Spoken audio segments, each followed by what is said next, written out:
2 سال بعد عیسائی بادشاہ قسطنطین نے یہاں ایک بڑا گرجاگھر تعمیر کیا۔ 637 میں عرب مسلمانوں نے رومیوں کو عبرتناک شکست دینے کے بعد یروشلم کو فتح کیا اور 450 سال تک یہ شہر امن و سکون کا گہوارہ بنا رہا۔ پھر صلیبی جنگوں کا سلسلہ شروع ہوا۔ رومن کلیسائیوں اور پوری عیسائی دنیا نے فوج کی یلغار کر کے عربوں کو یہاں سے نکال دیا۔ 517 میں عثمانی ترکوں نے اسے دوبارہ فتح کر کے اپنی حکومت قائم کر لی۔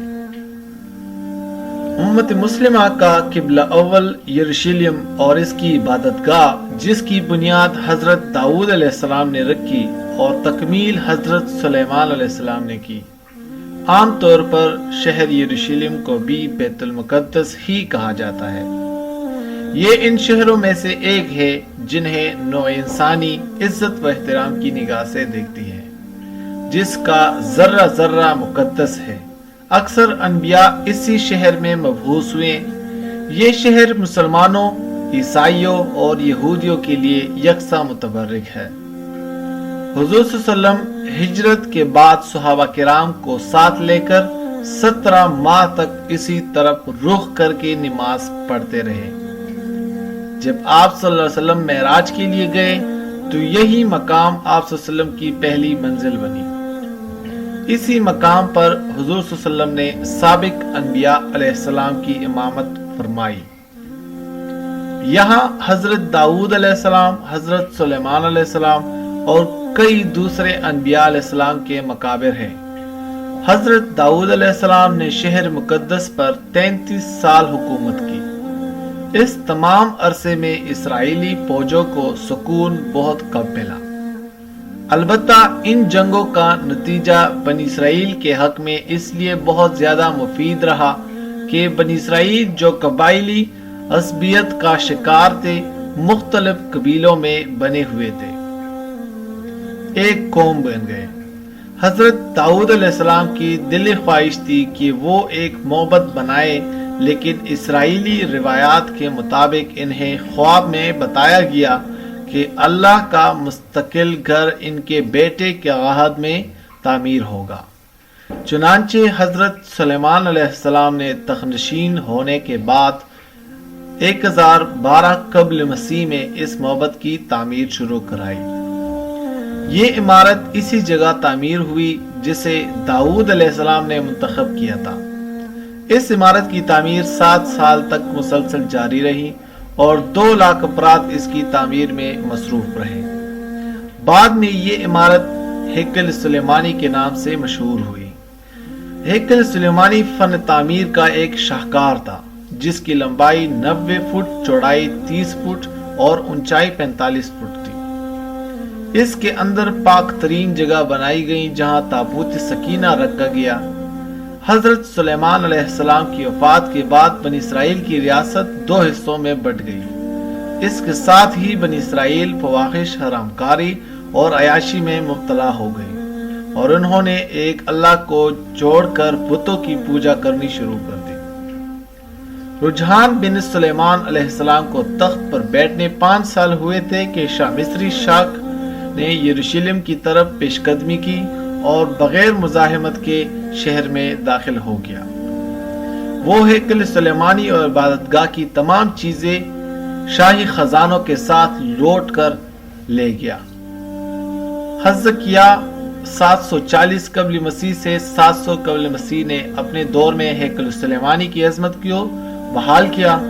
یہود کی پہلی قوم تباہی و بربادی بخت نصر کے ہاتھوں 588 قبل مسیح میں ہوئی۔ اس تباہی میں نہ صرف ہیکل سلیمانی کا نشان مٹ گیا بلکہ دیگر صحائف کے ساتھ ساتھ تورات بھی غائب ہو گئی۔ بخت نصر کے اس حملے کے بعد تابوت سکینہ ایسا غائب ہوا کہ آج تک اس کا سراغ نہیں لگایا جا سکا۔ 539 قبل مسیح میں ایران کے پہلے کسرا نے بابل کو فتح کیا تو اس نے یہودیوں کو اپنے وطن واپس جانے کی اجازت دے دی۔ چنانچہ جب یہودی یروشلم واپس آئے تو انہوں نے یشوع بن صدیق اور رد باہل بن سالتی ایل کی قیادت میں ہیکل سلیمانی کی تعمیر دوبارہ شروع ہوئی۔ 516 قبل مسیح میں یہ تعمیر مکمل ہوئی۔ 63 قبل مسیح میں رومی جنرل پوسمائی کا محاصرہ کر کے ہیکل کو دوبارہ تباہ کر دیا، لیکن ہیرود اعظم کے دور میں جو رومی شہنشاہ کے باجگزار کی حیثیت سے یہاں کا بادشاہ بنا، بیت المقدس نے دوبارہ سلیمان علیہ السلام کے عہد کی عظمت حاصل کر لی۔ اس بادشاہ نے ہیکل سلیمانی کو ازسر نو عظمت بخشی۔ بقول کیپٹن وارن ہیورتھ کے وسیع کردہ ہیکل کا رقبہ تقریباً 1000 فٹ تھا اور شان و شوکت میں سلیمان علیہ السلام کے تعمیر کردہ ہیکل سے کسی طرح ہیکل کم نہ تھا۔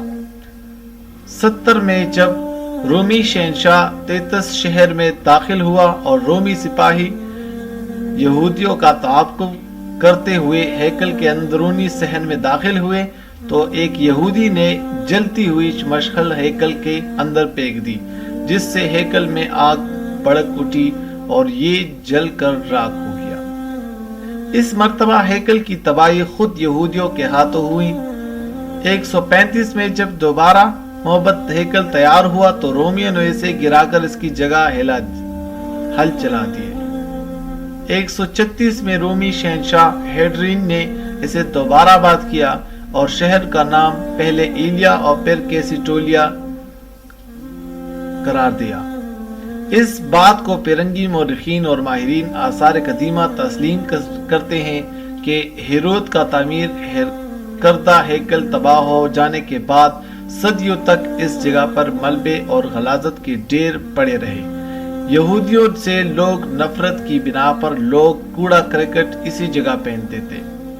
چنانچہ حضرت عمر رضی اللہ عنہ کے زمانے میں جب مسلمانوں نے بیت المقدس فتح کیا تو اس وقت یہاں یہودیوں کا کوئی محبت نہ تھا، بلکہ کنڈر پڑے ہوئے تھے۔ حضرت عمر رضی اللہ عنہ کے حکم سے ان کنڈرات پر ایک مسجد تعمیر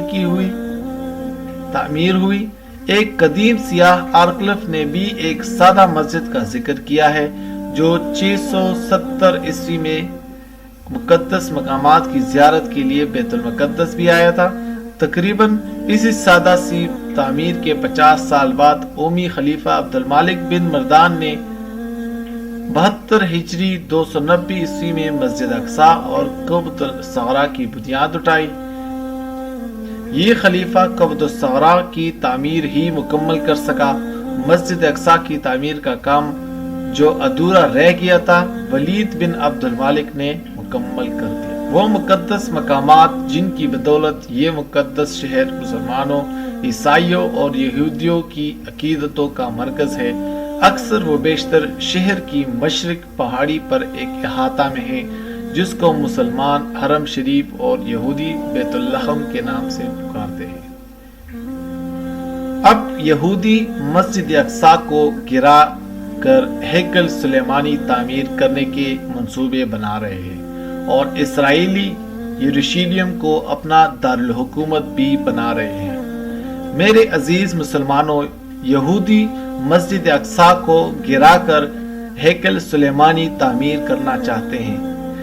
یہودی اس مسجد کو ہیکل سلیمانی کی جگہ تعمیر کردہ عبادت گاہ سمجھتے ہیں اور اسے گرا کر دوبارہ ہیکل سلیمانی تعمیر کرنا چاہتے ہیں، حالانکہ وہ کبھی بھی بذریعہ دلیل اس بات کو ثابت نہیں کر سکے کہ ہیکل سلیمانی یہی تعمیر تھا۔